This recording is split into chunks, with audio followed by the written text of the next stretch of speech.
It was late evening when the office emptied out. Computers hummed softly, the fluorescent lights buzzed faintly, and the silence grew heavier with every passing minute. A few scattered papers rustled as the air conditioning rattled through the vents. That was when Anna realized she was the last one left. Her coworkers had all rushed out hours ago, leaving her buried in reports that had to be finished before morning. She sighed, rubbing her temples, and promised herself she would leave as soon as she wrapped up. But the moment she reached for her coffee, she noticed something strange. The chair across from her desk wasn't empty anymore. At first, she thought she was imagining things, just a trick of the shadows, maybe. But when she blinked again, her heart froze. Sitting on the chair was a small, grotesque figure. Its glossy, round eyes gleamed unnaturally in the dim light, catching her reflection like two black mirrors. Its mouth stretched into a permanent grin, sharp teeth glistening faintly as if they had been wet with something red. A Labubu Doll. Anna gasped, nearly knocking over her cup. She had never seen it before, never owned it, and yet here it was, sitting calmly as though it had been waiting for her. The thing's furry ears twitched in the flicker of the office lights, its stubby hands resting neatly on its lap, and its head tilted to one side as though it were listening. Her first instinct was to laugh nervously, to dismiss it as a prank from one of her coworkers. Maybe someone thought it would be funny to leave this creepy toy behind. But the more she stared, the more her skin crawled. There was something too real about it, too lifelike. Shaking her head, Anna stood up, grabbed the doll by its arm and carried it to the far corner of the office. She set it down beside the filing cabinets, muttering under her breath, "Creepy piece of junk." Then she returned to her desk, determined to ignore it. Minutes passed. She typed away, trying to focus on her work, but a sensation kept gnawing at her, the overwhelming feeling of being watched. Slowly, reluctantly, she turned her head toward the corner. The chair was empty. Her stomach dropped. The doll was gone. Before she could move, something brushed past her ankle. Anna jumped back, looking down in horror. The Labubu doll was back, sitting right under her desk. Its face was angled upward, staring directly at her. Its teeth glistened wider than before, as if the grin had stretched unnaturally in the short time it had vanished. Her breathing grew shallow. No, this isn't real. This isn't happening.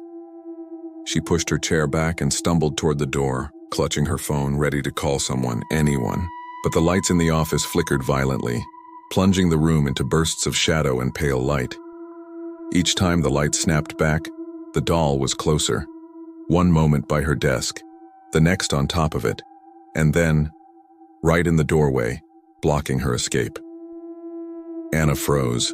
The grin had widened into a snarl, revealing needle-like teeth coated in something dark. Its glossy eyes no longer just reflected the light.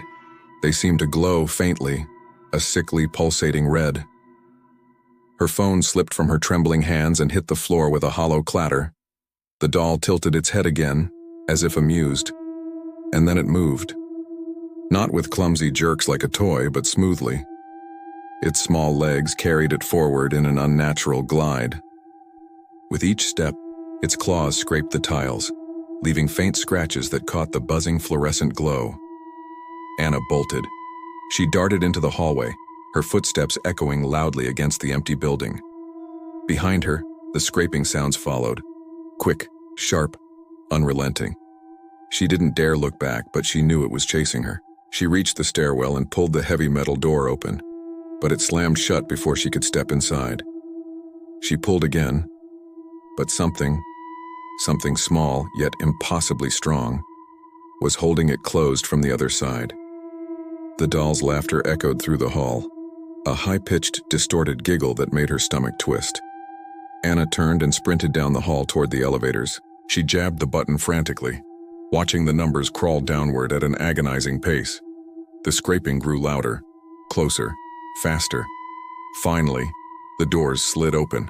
She rushed inside and slammed the close button. For a moment, silence.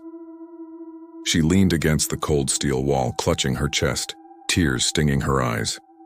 Then the lights in the elevator flickered, dimmed, and went out, In the darkness, she heard it, that same giggle. When the lights snapped back, the Labubu doll was inside the elevator with her. Its tiny claws reached upward, brushing against her arm.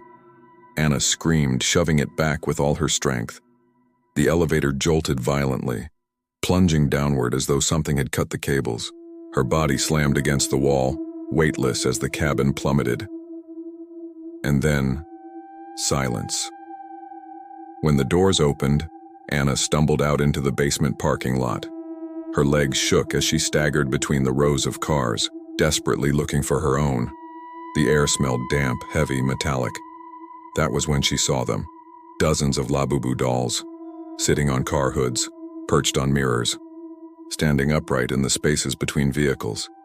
Every single one turned their glossy eyes toward her at once, their grins stretching wider in unison. Anna collapsed to her knees, sobbing. The last thing she saw before everything went black was a sea of teeth, closing in from every direction. No one saw Anna again. The next morning, her car was still in the basement, her desk still cluttered with unfinished papers. But she was gone. The only thing left behind was a small Labubu doll, sitting calmly on her chair, its glossy eyes reflecting the morning sun, its grin wider than ever, and if you look closely, you can still see faint streaks of red on its teeth.